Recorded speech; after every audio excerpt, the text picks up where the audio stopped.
السلام عليكم ورحمة الله وبركاته. أصحابتنا شرفت بدنا ku xidhan channelka dadweynaha ee YouTube. caalamkan aynu ku noolahay ayaa maalin walba waxa dhinta in ka badan 150,000 oo qof. dhimashada qof waliba inaga mid ah waa uu maraya. ma jirto cid ka badbaadaysa geerida, xataa dadka YouTube-ka caanka ka ah ayaan ka badbaadeen geerida. maanta waxaan barnaamijkeena idinkula wadaagi doonaa 5 qof oo barta YouTube-ka laga xiiseyn jiray oo ay saacadoodii dhamaatay sanadkiina dhaafay ee 2017.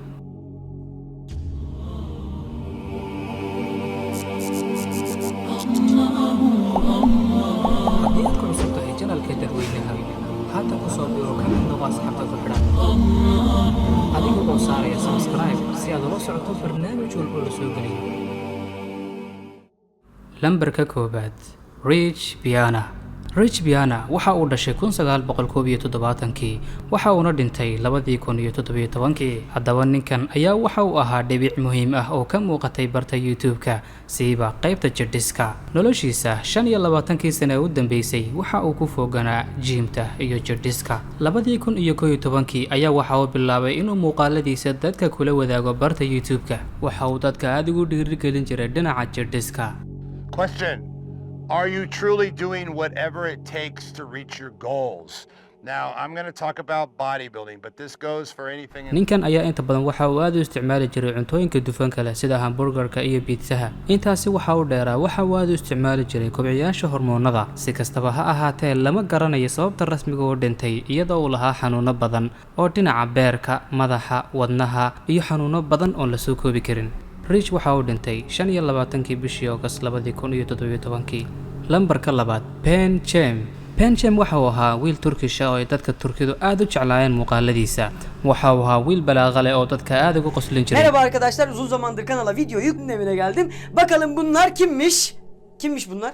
Evet. Selamlar. Ve Serda açık alın. janalkiisa YouTube-kana waxa ku xidhnaa subscribe u saaray dad ku dhow 9 milyan. Jim waxa gurigiisa laga helay isagoo meyd ah 14 November 2017. Hannah Stone waxay ahayd 16 jir Mareykan ah. waxayna YouTube-ka ku soo gashay amba ay kamid ahayd dadka heesaha cover ku sameeya. yacni heesaha YouTube-ka ku jira ayaa intay kaban tumato ay dib ugu soo heesto soo gelin jirtay barteeda YouTube-ka. halkaasina ay ku heshay taageerayaal iyo saaxiibo caan ah. dadkii taageerayaasha oo ahaa ee YouTube-keeda ku xidhnaa iyo dadkii saaxiibadeeda ay YouTube-ka saaxiib ku noqdeen ayaa markay geerideeda maqleen aad uga naxay. xagga qaarna ay video soo duubeenba iyagoo oohinaya, qaarkoodna ay u soo qaadeen heeso tiiraanya leh. How is it real? I wasn't only Hannah's supporter, but she was like my friend. Like we would talk a bunch. Like she would tweet back for me to just like, I got this random comment. Hannah waxay ku dhimatay dhakhtar ku yaala New York iyadoo xafladeedii dhalashada ay ka harsaneyd oo kaliya 2 week. 2 week kadib waxa ay noqon lahayd 17 jir. waxayna dhimatay November 2017. lambar 3 Angry Grandpa. odaygan ayaa waxa uu ahaa shakhsi YouTube-ka dhexdeeda aad uga caan ahaa. YouTube-ka ayaa waxa uu ku soo galay qaab waali ah isagoo mararka qaar wax burburinayay amba qaylinayay. You gonna be back out in that nigga cookies? I got him cookies, huh? Hey! Stop that! Oh my god! hase ahaatee dad badan ayaa muuqaaladiisa aad u xiiseyn jiray oo ku qosli jiray. tirada dadkii subscribe u saaray inta uu dhiman ka hor waxay ahaayeen ku dhawaad 3 milyan iyo badh. waxaana inta badan muuqaalada soo sameyn jiray isaga iyo wiilkiisa. wuxuuna dhintay December 10 2017. da'diisuna waxay ahayd 67 jir. wuxuuna u dhintay cudurka kansarka oo in muddo ah hayay. Today, we lost Angry Grandpa. lambar 4 ANTV. Felicia Odo oo ku caan ahayd YouTube-ka dhexdeeda magaca ANTV ayaa waxay ahayd midow Mareykan ah. waxa ay barteeda YouTube-ka soo gelin jirtay cashiro dhinaca cunto karinta ah, waxaana cameraman u ahaa wiilkeeda. dadka badankooda ayaa marka cunto karinta laga yimaado waxay aad ugu xiiseyn jireen. waxay ahayd qof aad u hadal badan oo kaftan badan, waxayna cuntada ku soo sameyn jirtay jikadeeda amba madbakheeda. intaasi kadibna waxa ay noqotay qof magac leh oo lagu soo marti qaado TV caan ah. waxayna dhimatay bishii Maarso 18 2017. lambar 5 Grandiable.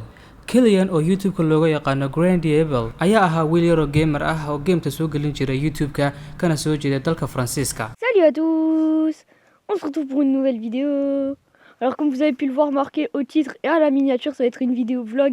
waxauna aad u jeclaa oo inta badan soo gelin jiray bartiisa YouTube-ka game-ta nooca loo yaqaano GTA 5 waxa uu wiilkan yaray in muddo ahba la tacaalayay cudurka kansarka kaasi uu ugu dambeyn u geeriyooday waxauna nafaxay bishii June 9keedii 2017 haddaba aad baad ugu mahadsantihiin daawashadiina haddii aad ku cusub tahay ha moogaanin inaad channelka subscribe saarto channelka dadweynaha ee YouTube aad baad ugu mahadsantihiin daawashadiina assalaamu calaykum waraxmatullaahi wabarakaatu إني ناديتك وسعيت إني استهديتك فهديت kamid noqo channelka dadweynaha subscribe saar oo nagu soo biir waxay inoo tahay tartar iyo dhiirigelin